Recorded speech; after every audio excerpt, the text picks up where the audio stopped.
We all know that we live in a world right now and in a time when there is much division, when there is hostility, when there are strong feelings that are hard to reconcile.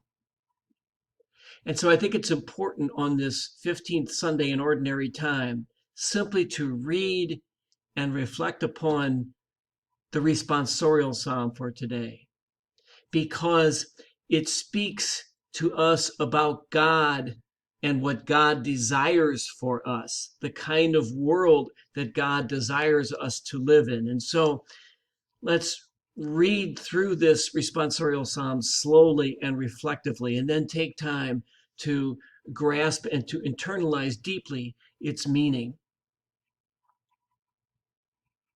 Lord, let us see your kindness and grant us your salvation. I will hear what God proclaims, the Lord, for he proclaims peace.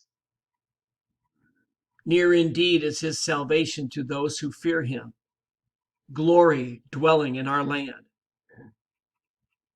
Kindness and truth shall meet, justice and peace shall kiss. Truth shall spring out of the earth, and justice shall look down from heaven. The Lord himself will give his benefits. Our land shall yield its increase. Justice shall walk before him and prepare the way of his steps. Lord, let us see your kindness and grant us your salvation.